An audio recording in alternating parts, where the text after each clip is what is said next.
All right, guys, so we're going to start the year off with some review, just some basic concepts that we're going to be using all year long.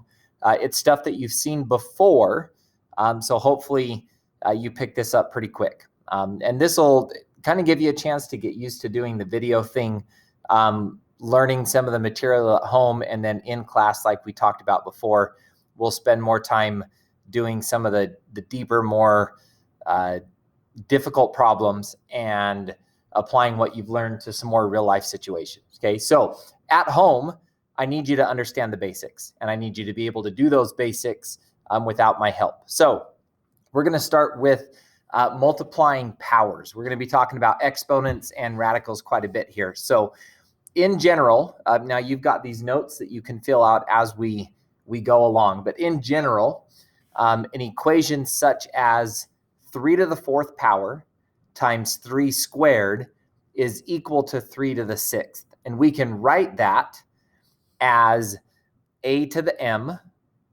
times a to the n equals a to the m plus n. So as long as this part's the same, as long as the 3, the base is what we call that number, as long as the base is the same, all we have to do is add together the numbers on top, the exponents. So if my base is the same, then I take the 2 numbers on top and I'm just going to add those together. Okay, so that's kind of the rule that we're working with. So for example, 8 to the 3rd times 8 to the 6th, they both have a base of 8. So all I have to do is take that 3 and 6 and add it together. And I get 8 to the 9th power. Okay? Now the reason that this works, and it bothers me to show you something and not show you why. So for example, if I have 8 to the 3rd times 8 to the 6th power, this part right here, 8 to the 3rd, means 8 times 8 times 8. And then 8 to the 6th power means 8 times 8. And we're going to have 6 of those 8s. And this multiplication in the middle means that I multiply those together. So I actually end up with 8 times 8 times 8 times 8 times 8 times 8 times 8 times 8 times 8 times 8. So when I add all of those together, that becomes 8 to the 9th power. That's why it works. Okay, and it doesn't matter if we have decimals or fractions or negatives. If the base is the same, this 0.5 and this 0.5 are the same, then I can add my exponents together. Even though these are negative numbers, I can still add them. So my answer is going to be 0.5, and I'll put that in parentheses just to make it a little easier to read. And then I can add -3 plus -8 becomes -11. So 0.5 raised to the -11. Now there's a note down here that when variable factors have more than one base, you got to be careful to only combine things that have the same base. And I think I've got a couple examples for you right here. So here's an example to kind of go along with that. If I have 5x to the 4th times x to the 9th times 3 to the x, this really means 5 multiplied by x to the 4th multiplied by x to the 9th multiplied by 3 multiplied by x. And this one is actually x to the 1 power. We don't write it usually, but that's what is there. So I've got to look at the bases. This 5x is not both raised to the 4th power. Just the x is raised to the 4th. So this 5 isn't combined with this base. And this 3 is also by itself. But those two I can multiply together. That's just 15. And that leaves me with x to the 4th, x to the 9th, and x to the 1st power. So they all have a base of x. So I can combine those by adding the exponents. So 4 plus 9 is 13 plus 1. That becomes x to the 14th power. And same thing over here. -4c to the 3rd times 7d squared times 2c to the -2. The base for this one is just the c. The base for this one is d, and the base for this one is c. So let's combine what we can. I can take the -4 and times that by 7 and times that by 2. So -4 times 7 is -28, times 2, that's -56. C to the third power can't be combined with D, but it can be combined with this C because they both have a base of C. So 3 plus a -2, that's just C to the first power, which I'm not going to write because we don't usually write a 1 next to for an exponent of 1. And then I'm still left with this D. It doesn't combine with anything else. It's just by itself. So I'm just going to write D squared. So my answer becomes -56 C times D to the second power. So be careful. You only combine things that have the same base. And sometimes that base looks kind of funky. Sometimes the base might not even just be a C. It might be something like 7 plus X to the fourth power multiplied by 7 plus X to the third power. In this case, here's my exponents, and I have, this is my base right here. So those become 7 plus X, and then I just have to add the 4 and the 3 to the seventh power. So we'll see a little bit more of those later. It'll get a little bit more complicated. Most of this part is just review stuff, reminding what you've learned in the past. So raising a power to a power. If I have a to the m inside parentheses, and I want to raise those parentheses to the nth power, if I want to take the exponent of an exponent, then the way that I do that, what you need to add to your notes, is I multiply the two exponents together. Okay, if a power is being raised to another power, you multiply them together. So for example, 5 to the fourth raised to the second power means that I'm going to multiply that 2 and that 4, and that becomes 5 to the 8th power.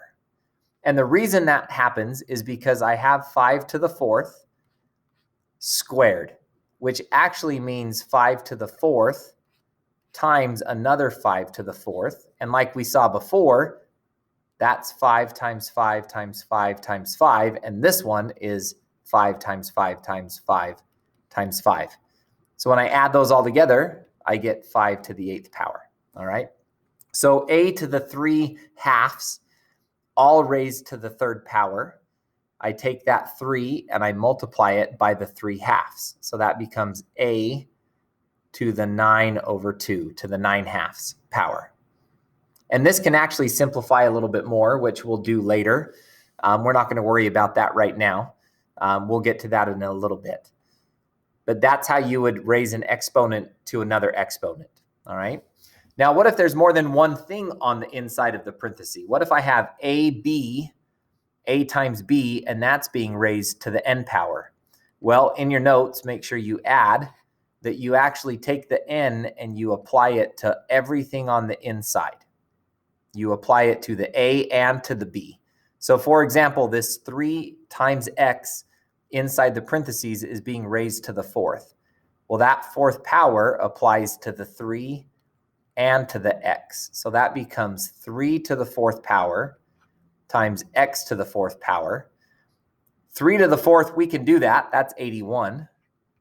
If you don't know that, put it in your calculator. 3 raised to the fourth power is 81.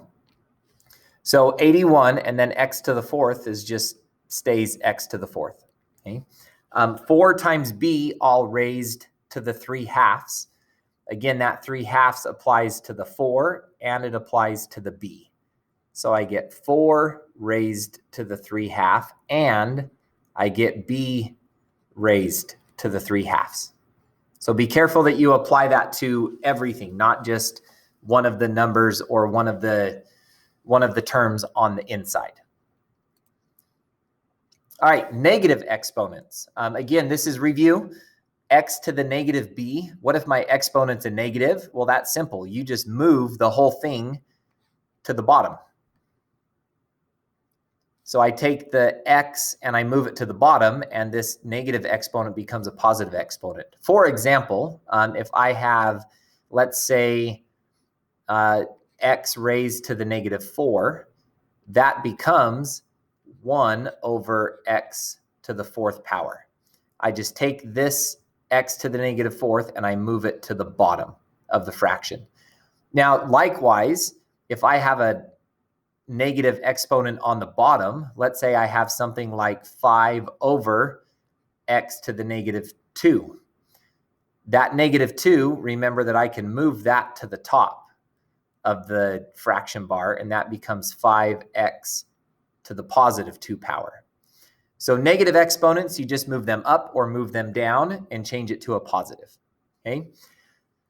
A over b to the negative n, if the inside is already a fraction, you can just flip it over.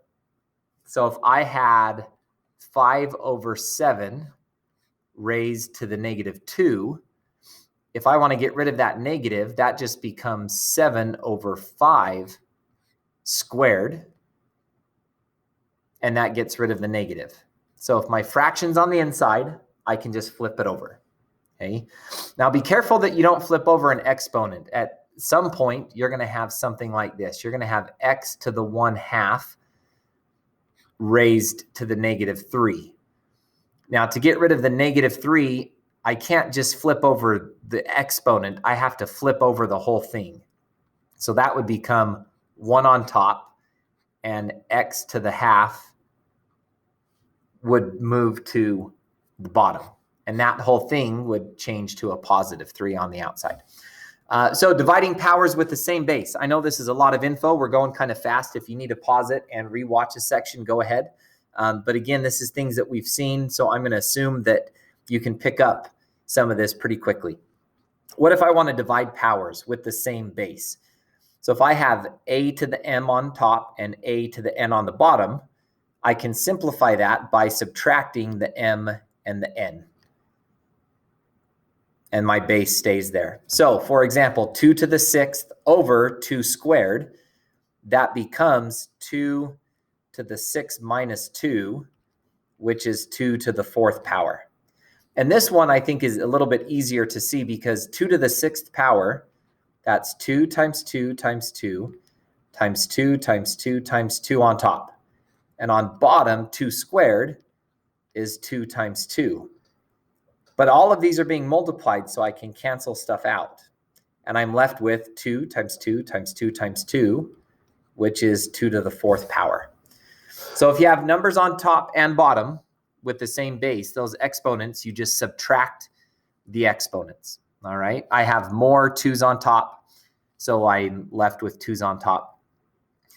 This example E, I'm going to show you one example of a lot of this all going on at the same time. Okay, so I've got x to the 4th, y to the negative 1, and z to the 8th all on top. And on the bottom, I have x to the 4th, y to the negative 5, and z on the bottom. Now, the first thing I'm going to get rid of is the negative exponents. I hate negative exponents because I don't like multiplying or adding and subtracting negatives. So to do that, I've got to take this and move it to the bottom. And I've got to take this negative and move it to the top. So I end up with x to the 4th power, and I moved my y to the negative 5 to the top and changed it to y to the positive 5. And then I have a z to the 8th on top still. And on bottom, I have x to the 4th. And I moved this y to the negative 1 to the bottom, so that becomes y to the 1. And I have a z all by itself, which is actually z to the 1 as well. Now I can start getting rid of some of these things. I have x to the 4th on top and x to the 4th on the bottom. And if you remember the rule that we just learned, if my bases are the same, my x's are the same, I can subtract 4 minus 4. 4 minus 4 is 0, so I'm actually left with 0 x's. They all cancel each other out. So let's look at the y's. I've got 5 y's on top and 1 y on bottom. So I do 5 minus 1, and that leaves me with y to the 4th power. And then I have 8 z's on top and 1 z on the bottom. So I'm going to do 8 minus 1, and that gives me z to the 7th power. And everything else on the bottom is gone. It all canceled out. So this technically is a 1, but we don't have to write it. So we're just going to put y to the 4th, z to the 7th power. Okay. Now we're going to try a whole bunch that look like this in class. I don't want you to worry about them as much on the homework. You shouldn't see too many of them, but we're going to get into a little bit more of this, as well as, if you notice, we skipped scientific notation in your notes. We're going to cover those two things in class next time. And we'll also do homework, the first homework parts A and B. So for tonight, what I want you to do is homework number 1C at home. Those should be basic problems. You can kind of drill and kill problems that you can work through. Make sure you get down these basic fundamental skills. And then in class, we'll answer questions from that homework, and we'll work on the second part, the AB homework, and do the scientific notation with more problems that look like this one right here. All right, we'll see you next time.